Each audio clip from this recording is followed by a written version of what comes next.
लोगों ने गायनेकोलॉजी से स्टार्ट करने के लिए मुझसे बोला था, तो सॉरी मैं उस समय स्टार्ट नहीं कर पाई, but now we will start topic. हम लोग पहले लेंगे हमारा प्रीनेटल पीरियड, उसके बाद हम लोग टॉपिक डिस्कस करेंगे एंटीनेटल से, उसके बाद पोस्टनेटल से। हम लोग इसे फालतू नहीं पढ़ते हुए सिर्फ स्पेसिफिक चीजें रिलेटेड सम क्वेश्चंस उसके हम ले लेंगे एनक्लेक्स से।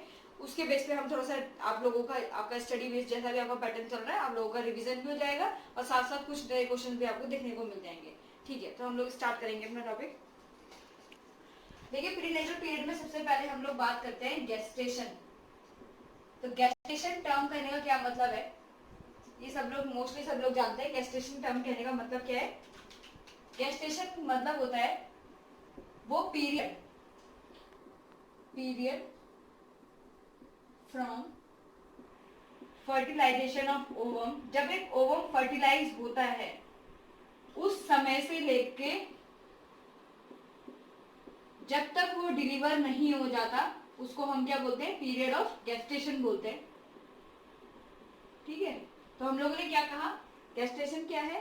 गेस्टेशन एक ओवम के फर्टिलाइजेशन से बेबी के डिलीवर होने तक का टाइम हमारा कहलाता है गेस्टेशन पीरियड। ओके, तो वो गेस्टेशन पीरियड कितना होता है?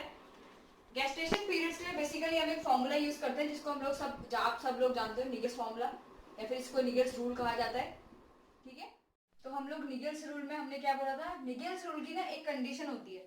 निगल्स रूल तभी अब अप्लाई होता है अगर जो लेडी प्रेग्नेंट लेडी जो आई है, निगल्स रूल से डिलीवरी एस्टिमेशन डेट का हम तभी लगा सकते हैं जब एक लेडी का मेंस्ट्रुअल साइकिल 28 डेज का हो प्लस वो रेगुलर हो, तभी निगल्स रूल से क्या होता है? अप्लाई करके हम लोग अच्छे से उसका एस्टिमेशन डेट ऑफ डिलीवरी निकाल सकते हैं। अदरवाइज क्या होगा? अगर अगर उसका मेंस्ट्रुअल साइकिल ही इरेगुलर होगा प्लस 28 डेज से, क्या होगा?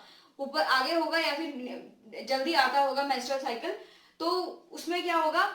उससे उसका जो डेट ऑफ डिलीवरी होगा वो वेरी करता जाएगा। ठीक है, इसलिए हम लोग निगल्स रूल को अप्लाई करने की एक कंडीशन मानते हैं कि जो लेडी है उसको regular with 28 days of menstrual cycle का टर्म होना चाहिए। ठीक है, उसके बाद हम लोग बात करते हैं कि निगल्स रूल फॉर्मूला होता क्या है।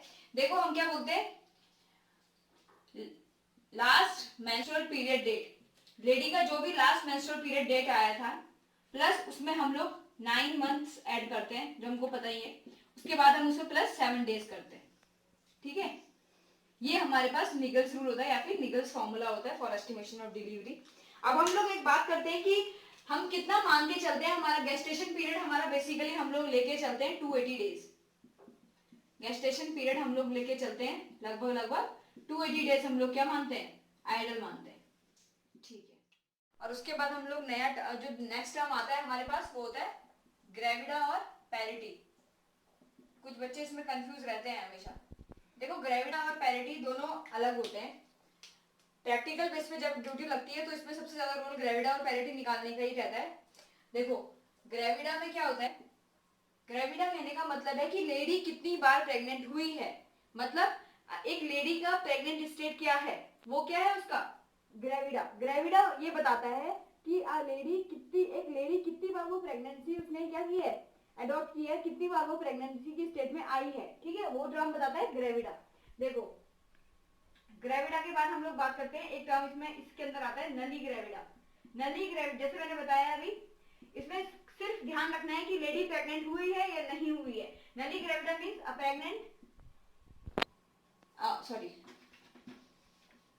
नली gravida means lady who never became pregnant. ठीक है, वो कौन है?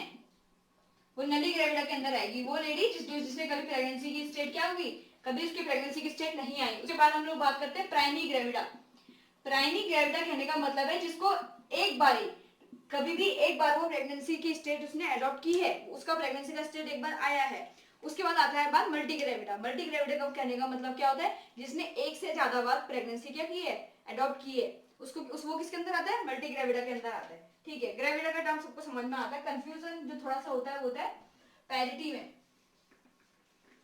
पैरिटी हम लोग कैसे निकालते हैं?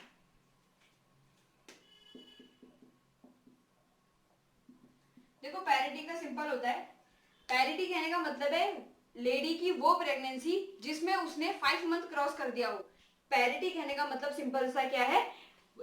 एक लेडी का वो प्रेग्नेंट स्टेट जिसमें उसने 9 मंथ में से 5 मंथ उसने क्रॉस कर दिए हों, वो उसका पैरिटी में आता है। सपोज एक क्वेश्चन मान लो, चलो इससे रिलेटेड क्वेश्चन जितने भी हम होंगे अभी हम इसके साथ डिस्कस करेंगे इसके बाद, ठीक है, ग्रेविडा पैरिटी, क्योंकि इसमें कई बार ये क्वेश्चन आता है एग्जाम्स में कि एक लेडी है, मान लो उसको दिया जाता है कि वो इतनी बार प्रेग्नेंट हुई है और इतनी बार उसका इतना मंथ का प्रेगनेंसी हुआ है। मान लो उसका मंथ का प्रेगनेंसी 5 मंथ से कम दिया है, तो उसका पैरिटी क्या 1 होगा? पैरिटी उसका फिर 1 नहीं हम कंसिडर करेंगे।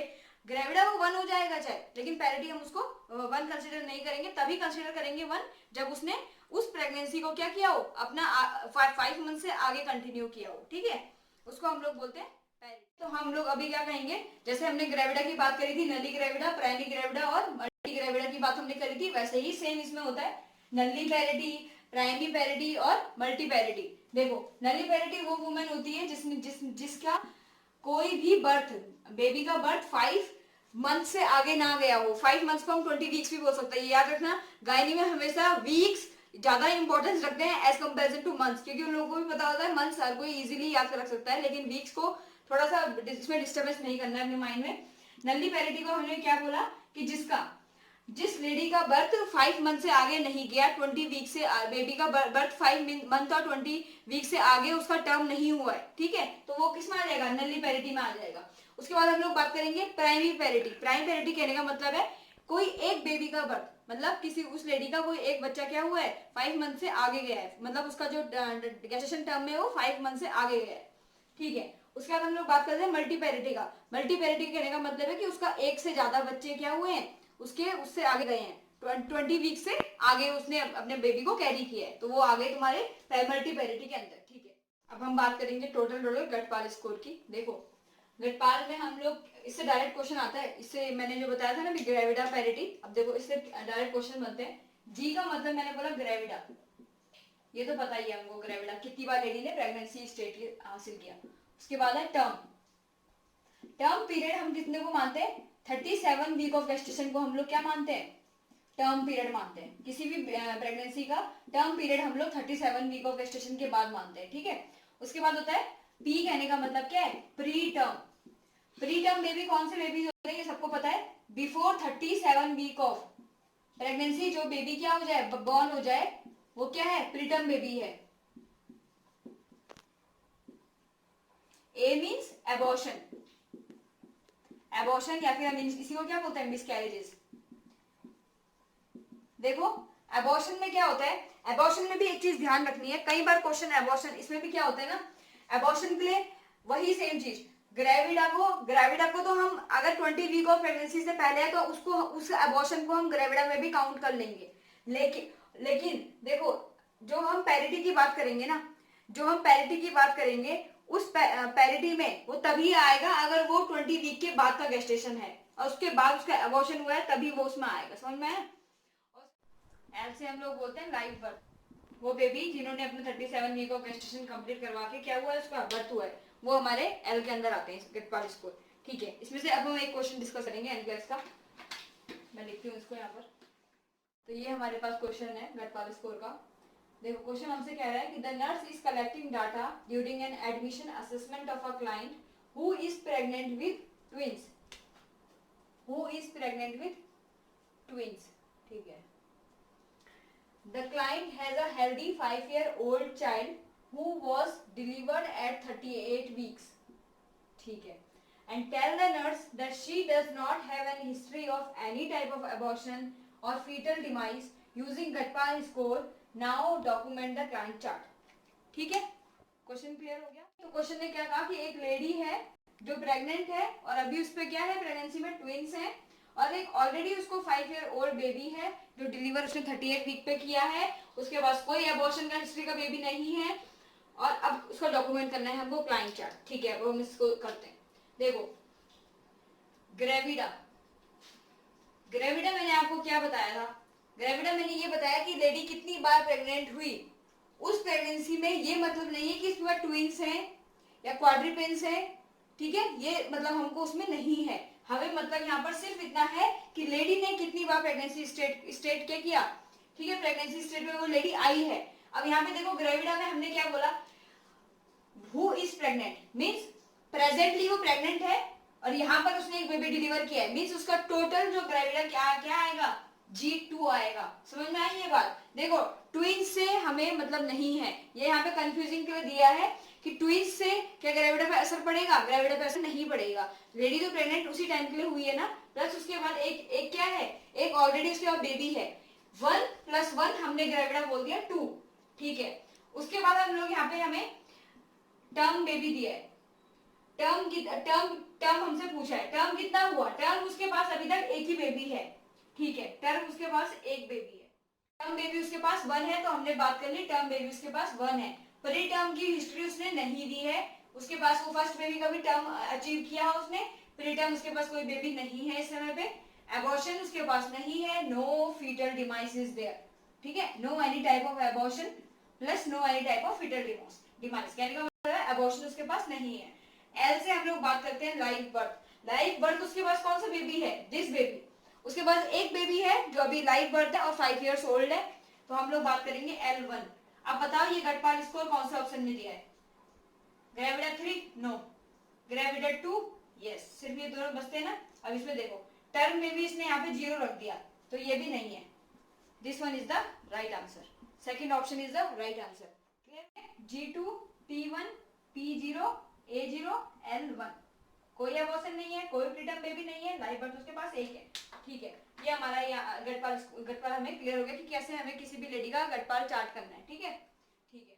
अब हमारे पास इंपॉर्टेंट आते हैं प्रेगनेंसी के साइंस। देखो प्रेगनेंसी के साइन को हमने 3 भाग में डिवाइड किया है, प्री एजम्पटिव साइन, प्रोबेबल साइन और तीसरा साइन होता है पॉजिटिव साइन ऑफ प्रेगनेंसी, ठीक है। 3 साइन हमने डिवाइड किए, प्रिजम्पटिव साइन जिसमें हम एज्यूम करते हैं, सेकंड होता है प्रोबेबल साइन जिसे ओवर द काउंटर साइन भी बोलते हैं, तीसरा होता है हमारे पास पॉजिटिव। ओके, तो सबसे पहले हम लोग बात करेंगे प्रिजम्पटिव के बारे में। प्रिजम्पटिव साइन कौन से होते हैं जिसमें हम सिर्फ एज्यूम कर सकते हैं, तो वो होता है फर्स्ट एमिनोरिया,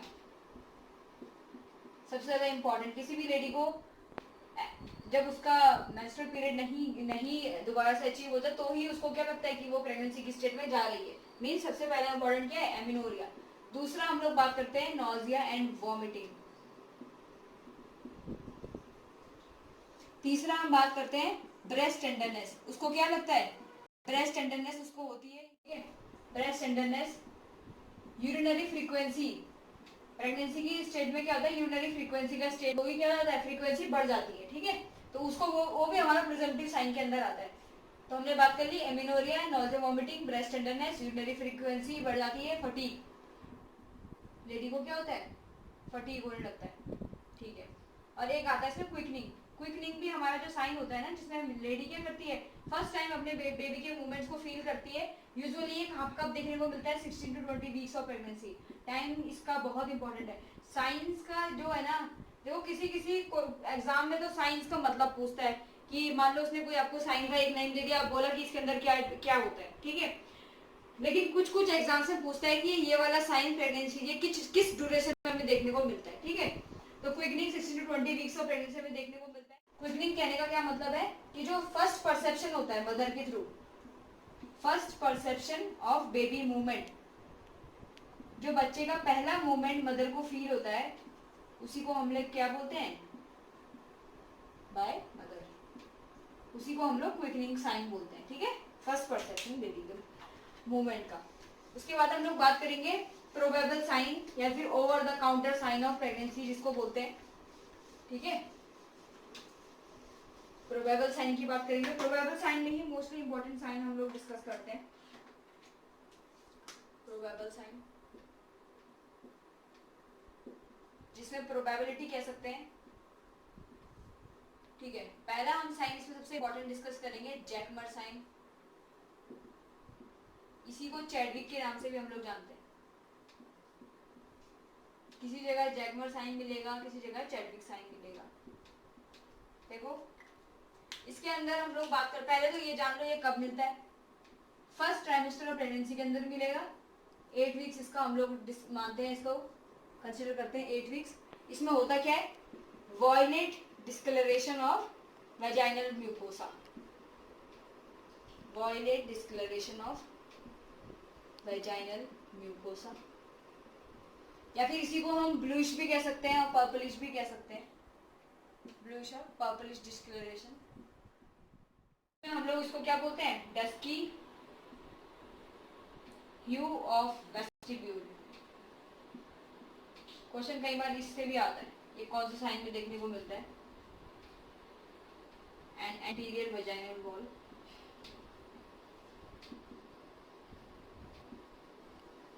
ठीक है, ये भी हमें कभी कभी सेंटेंस देखने को मिलता है कि ये किस उसमें मिलता है, तो ये हमें जैकमर साइन में मिलता है।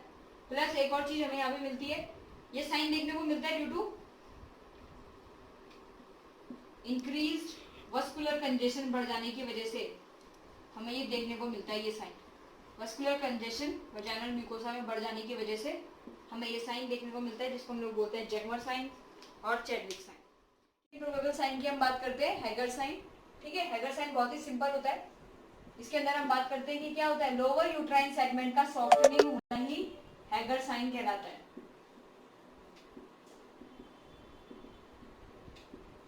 Softening of lower uterine segment. Time period याद रखना है, 6 वीक इसको हम बोलते हैं। ये भी फर्स्ट ट्राइमेस्टर का ही साइन है। ठीक है, हैगर साइन हमने क्या बोला, softening of lower uterine segment, और कब हमें देखने को मिलेगा, 6 वीक में देखने को मिलेगा। ठीक है, उसके बाद हम लोग तीसरी बात करते हैं ओसिएंडर साइन। ओसिएंडर साइन, देखो ओसिएंडर साइन में हम क्या बोलते हैं, इंक्रीज पल्सेशन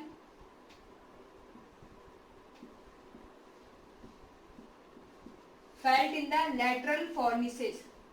लैटरल फॉर्निसेस होती है ना वजाइना में, वहां पर जब क्या हो, पल्सेशन इंक्रीज हो जाए, तो उसको, उस साइन का नाम बोलते हैं हम लोग क्या, ओसिएंडर साइन। और हम एक और चीज के लिए बोलते हैं लेटरल फोनिसिस का, जब हम यूज करते हैं ना, लेटरल फोनिसिस को हम मीजोप्रोस्टोल के एप्लीकेशन के लिए यूज करते हैं। ठीक है, मीजोप्रोस्टोल एप्लीकेशन के लिए, मतलब मीजोप्रोस्टोल को जब भी हमें पेशेंट में इंसर्ट करना होता है तो हम लोग लेटरल फोनिसिस का यूज लेते हैं। उसके बाद हम लोग बात करते हैं नेक्स्ट साइन का, होता है गुडल साइन। गुडल साइन में हम क्या बोलते हैं, सर्विक्स का सॉफ्टनिंग होना। ये इंपॉर्टेंट साइन है काफी। सॉफ्टनिंग ऑफ सर्विक्स मिलता कब है, 6 वीक में मिलेगा हमको। ठीक है, सर्विक्स का सॉफ्ट हो जाना, like the, it feels like the lips of mouth, इतना सॉफ्ट हो जाता है। ये किस, कौन सा साइन के अंदर आता है, गुडल साइन के अंदर। हम इसकी बात, उसके बाद हम लोग नेक्स्ट साइन की बात करते हैं बेलॉटमेंट। बहुत इंपॉर्टेंट साइन है। बेलॉटमेंट हमको देखने को मिलता है 16 to 20 वीक्स में। ठीक है, उससे पहले देखने को हमें नहीं मिलता है। बेलॉटमेंट होता क्या है, रीबाउंडिंग of fetal head against the examiner finger या फिर हैंड।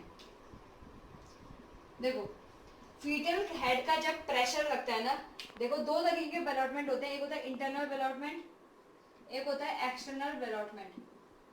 इंटरनल बेलॉटमेंट में क्या होता है, एग्जामिनर को अपनी फिंगर इंसर्ट करके जो प्रेशर फील होता है फीटल के हेड का, जो अपने हेड में उसको प्रेशर फील होगा डाउन साइड पे, उसको बोलते हैं इंटरनल बेलॉटमेंट। और हमेशा एक चीज याद रखना, बेलॉटमेंट इंडिकेट करता है बेबी हेल्दी है या अनहेल्दी है। ठीक है, इंटरनल बेलॉटमेंट बेसिकली हमको 16 वीक में देखने को मिलता है। मैंने बताया कि जब एग्जामिनर अपनी फिंगर इंसर्ट करता है तो जो प्रेशर फीटल का हेड उस पर डालता है वो क्या होता है, इंटरनल बेलॉटमेंट होता है। एक्सटर्नल बेलॉटमेंट क्या होता है, देखो मान लो ये बेबी है, एक्सटर्नल बेलॉटमेंट में हम क्या कहते हैं कि जब भी यूट्राइन कैविटी को पाल्पेट किया जाता है एग्जामिनर के थ्रू, जब भी यूट्राइन कैविटी को पाल्पेट किया जाएगा तो एक प्रेशर बेबी डेवलप करेगा उस पाल्पेशन पे, तो उसको ही हम बोलते हैं एक्सटर्नल बेलॉटमेंट। एक्सटर्नल बेलॉटमेंट का टाइम पीरियड बेसिकली क्या होता है, 20 वीक्स होता है। ठीक है, इंटरनल बेलॉटमेंट मैंने बताया 16 वीक, एक्सटर्नल का होता है 20 वीक। बस का ड्यूरेशन याद रखना है। क्या होता है मैंने बता दिया, इंटरनल बेलॉटमेंट में कैविटी के अंदर जब हैंड डालते हैं तो हेड का जो प्रेशर लगता है। एक्सटर्नल बेलॉटमेंट में हमने यूट्राइन कैविटी को आउटसाइड से पाल्पेट करके कोशिश करी, तो क्या हुआ, जो रिवर्ट बैक प्रेशर उसका लगा उसको हम क्या बोलेंगे, एक्सटर्नल बेलॉटमेंट बोलेंगे, जो 20 वीक्स में देखने को मिलता है। और बेलॉटमेंट हमेशा इंडिकेट करता है बेबी हेल्दी है या अनहेल्दी है। Okay, clear. उसके बाद हम लोग बात करते हैं नेक्स्ट साइन की, जिसका नाम है Braxton Hicks contraction. Braxton Hicks contraction क्या होते हैं? इररेगुलर पेनलेस कॉन्ट्रैक्शन होते हैं जो थ्रू आउट द प्रेगनेंसी रहते हैं, थ्रू आउट द प्रेगनेंसी ये चलते हैं, ठीक है। बेसिकली हम लोग ये कंसीडर करके चलते हैं इसको कि स्टार्ट होता है हमारा 10th वीक के बाद, ठीक है, लेकिन फील 16 वीक के बाद ही होता है, ठीक है। इररेगुलर जो कॉन्ट्रैक्शन होते हैं स्टार्ट प्रोबेबली 10th वीक के बाद होता है, लेकिन फील 16 वीक के बाद होता है, ठीक है, ब्रैक्सटन हिक्स कॉन्ट्रैक्शन। इसके बाद देखो सबसे पहले हम लोग बात करते हैं पाल्मर साइन की। पाल्मर साइन किसको बोलते हैं? जिसमें रिदमिक यूट्राइन कॉन्ट्रैक्शन आते हैं, ये कन्वर्ट होता है उसके बाद 10 वीक के बाद ब्रैक्सटन हिक्स कॉन्ट्रैक्शन में, जो मैंने अभी बताया, जो इररेगुलर होगा, उसके बाद सीधा फॉल्स लेबर पेन और उसके बाद ट्रू लेबर पेन। ये थ्रू आउट द लेबर के पेन की डिस्क्राइब हो जाते हैं, ठीक है। पाल्मर साइन आएगा पहले, जो 10 वीक से पहले देखने को मिलेगा, उसके बाद ब्रैक्सटन हिक्स शुरू रहता है, थ्रू आउट द प्रेगनेंसी चलता है, फॉल्स लेबर पेन पता है, ट्रू लेबर पेन पता है, ठीक है। तो हमारे पास ज्यादा साइन किस में देखने को मिले थे? हमको प्रोबेबल साइन में ज्यादा साइन देखने को मिलते हैं, क्वेश्चन भी मोस्टली वहीं से आता है। पॉजिटिव साइन तो सबको पता ही रहता है। अब हम लोग बस थोड़ा सा 2-3 पॉइंट होते हैं पॉजिटिव साइन में, इसको फटाफट कंप्लीट कर लेते हैं।